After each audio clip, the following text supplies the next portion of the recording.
Y hoy nosotros vamos a hablar del capítulo 10. El capítulo 10 es el capítulo que habla de la tribulación del siervo. O sea, nosotros sim, los siervos, passamos tribulações, ok? Tribulações. E não sei se você se acorda, mas eu já expliquei há um tempo atrás que tribulação significa aquele processo para ser com que se produza fruto. Cada tipo de não sei se árvore ou planta que produz semillas, ela passa por el tribulum, que é para ela produzir seus frutos. El trigo, toda semilla normalmente ela passa. Há alguns que passam por tribulações mais levianas, que apenas sarandeando você já vai conseguir sacar seus frutos. Há outros como el trigo que você tem que passar por uma tribulação mais forte, o tribulum mais forte, para produzir frutos. Então, a tribulação ela se basa em processo que uno passa para produzir frutos. Ora, frutos com relação aos frutos do Espírito Santo, ora, frutos com relação a desarrollar frutos na obra, resultados, ora também frutos para desarrollar frutos de obediência, frutos de arreglos com Deus.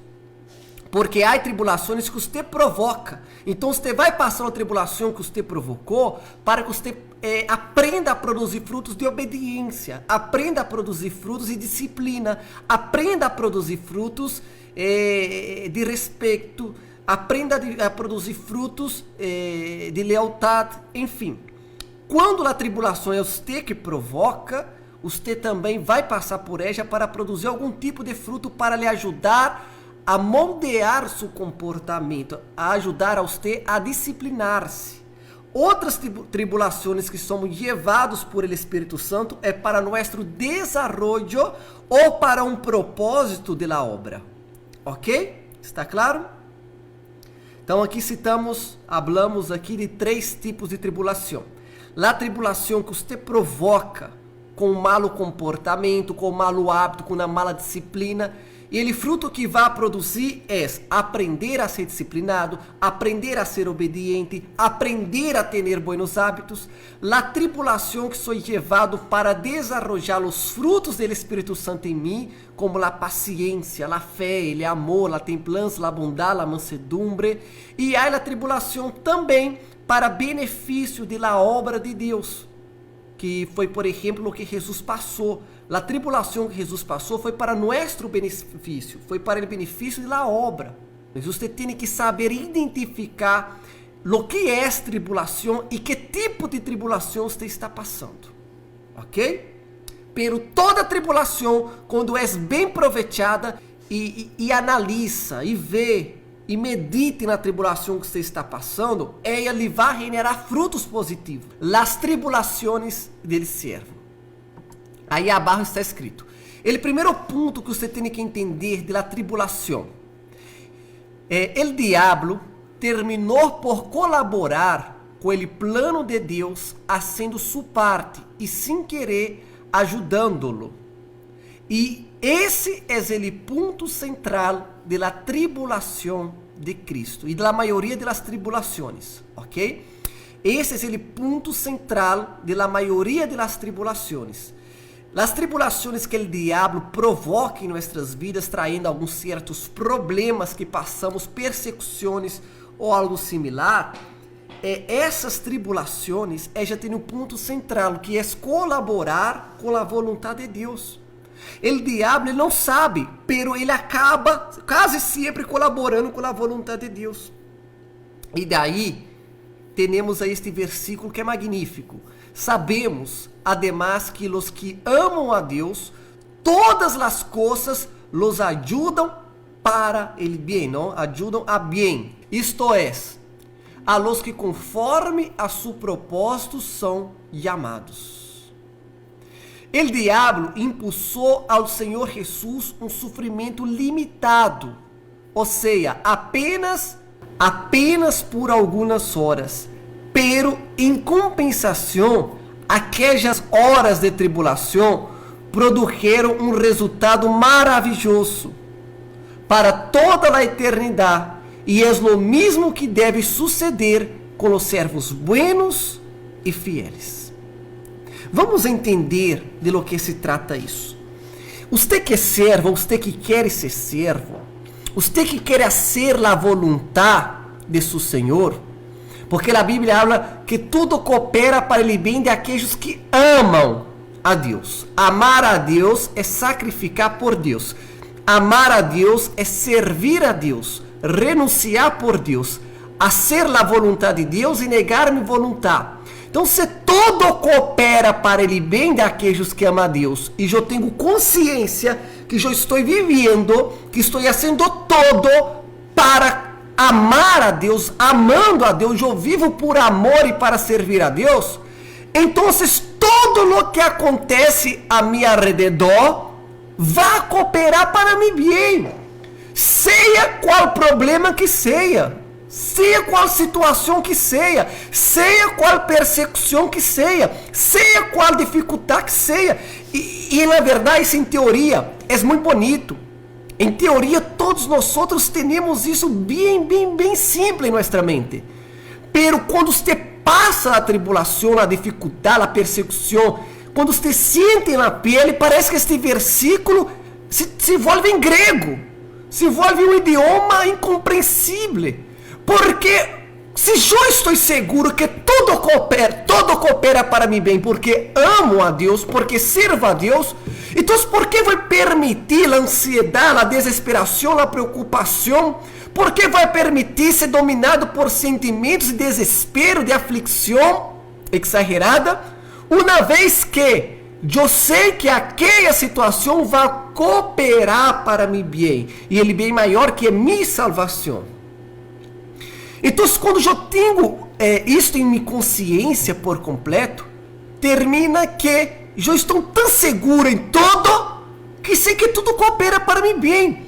Agora, isso só não vai falhar no caso de que você não está seguro de que ama a Deus. Em outras palavras, se você tem dúvidas de que sirve de hecho a Deus, se você tem dúvidas de que de hecho você hace a vontade de Deus, você ama a Deus. Então, se aqueles que não estão seguros de seu amor hacia Deus, então para isto sim, há uma preocupação com relação a los problemas, a las situações, a las persecuções. ¿Por quê? Porque se ele não está seguro de seu amor hacia Deus, então há coisas que não cooperam para seu bem, há coisas que cooperam para seu mal.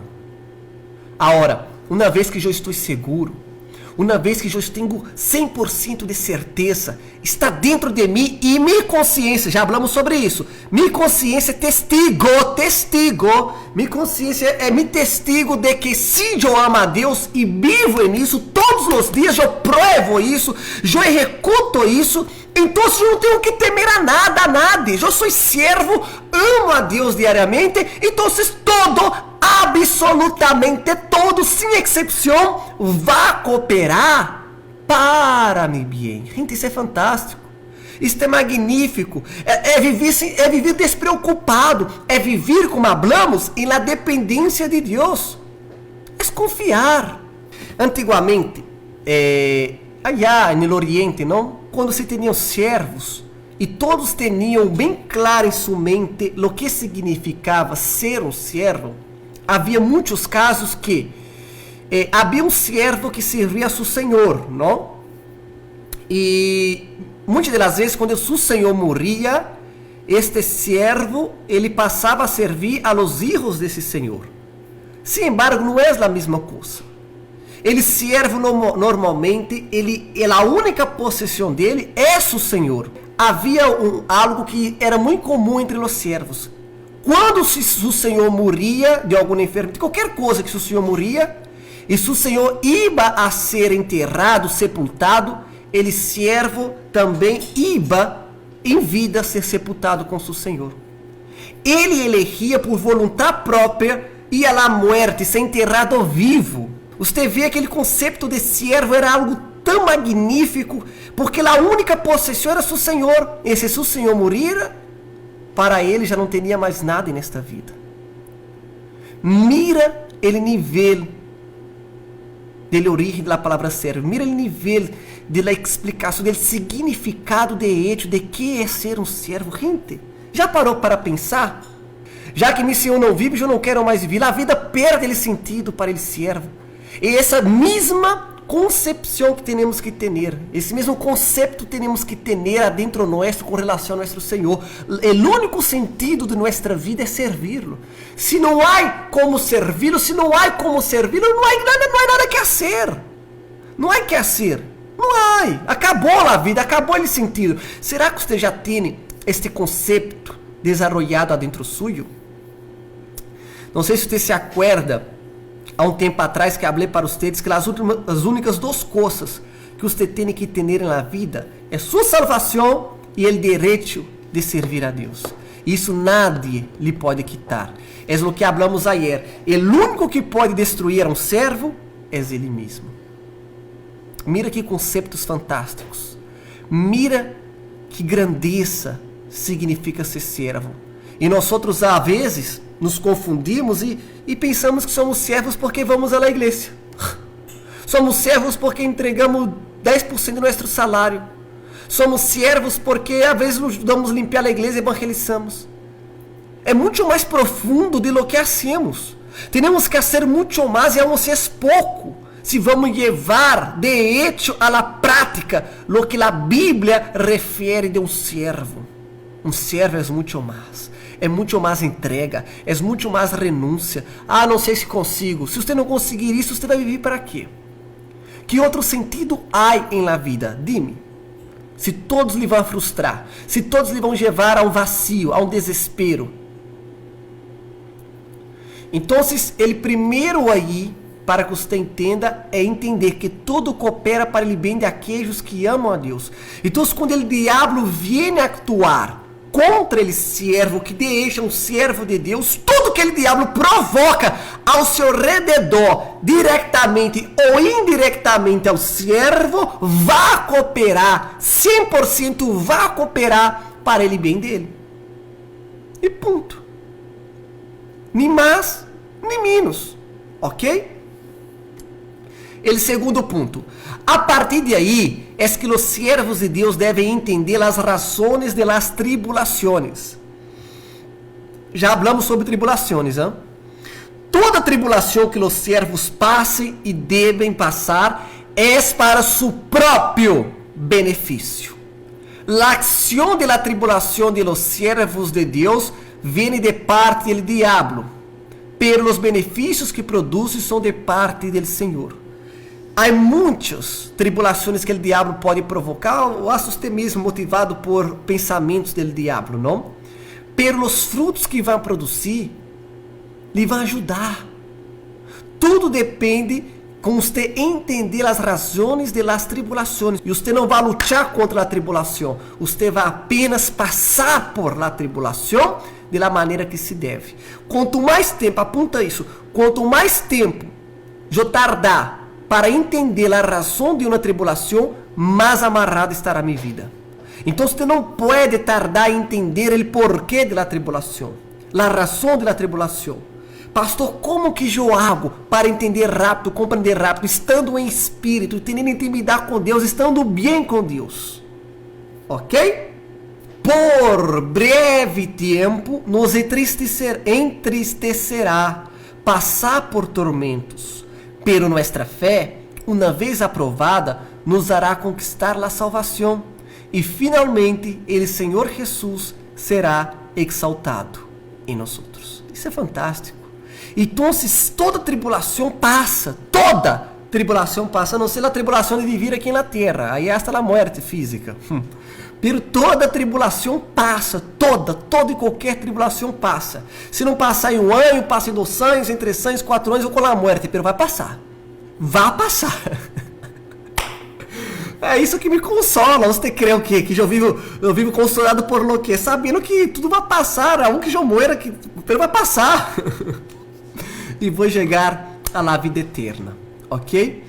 Então, por um breve tempo. Pero aí entra o secreto. Eu tenho que ser aprovado em la tribulação. Quando que eu sou aprovado em la tribulação? Quando eu produzo o fruto que a tribulação me pede. Quando eu produzo aquele fruto que a tribulação me pede, eu sou aprovado. Ele fruto de paciência, ele fruto de fé, ele fruto de amor, ele fruto de mansedumbre, ele fruto de bondade, ele fruto de benignidade, ele fruto de domínio próprio. Uma vez que eu produzo este fruto, genera este fruto, eu fui aprovado. Agora, quando eu me entrego à tribulação, pensando em desistir, em desanimar, abandonar a fé, estou cansado, paro murmurando, reclamando, a tribulação nunca vai passar. Nunca vai passar. E sua vida vai estar amarrada para todo ele sempre. E é isso que observamos em muitas pessoas. A vida de ela está atada, amarrada, é porque ela não aprende o que tem que aprender. Ela não tem a capacidade de parar e autoanalisar, analisar as coisas ao seu redor e perceber o que Deus está querendo ensiná-la, perceber o fruto que ela tem que produzir. Se ela não consegue perceber este fruto e não produz este fruto, a tribulação nunca vai passar e ela nunca vai avançar. E é o que você tem que tomar cuidado, porque você está anos na igreja, meses na igreja, e sua vida está parada, estagnada, não avança. Você tem que analisar. O problema é que muitas vezes, ao revés de você tomar uma atitude, uma percepção e a humildade para entender que depende de ti, você quer agarrar tu problema, sua situação e falar assim: Deus está aqui, soluciona. E passa um par de dias, começa a reclamar: Deus não me responde, Deus não me responde, Deus não soluciona este problema, ele propôs na campanha na igreja, ele pastor. Você começa a pensar que a culpa é dele pastor, a culpa é da igreja, a culpa é dele propósito, e alguns acham que a culpa é de Deus. Ele porquê de sua vida não avançar, ele porquê de ele não avançar, quando na verdade só depende de ele, nada mais. Então tome cuidado para quizás você não está dentro da igreja, fazendo votos, campanhas, renegando, reclamando com Deus, pensando que a culpa está em todos, e tudo o que você necessita é autoevaluar-se e entender a razão de esta tribulação. Porque uma vez que você entende a razão, você vai provocar também que este fruto seja produzido. Aí assim você avança.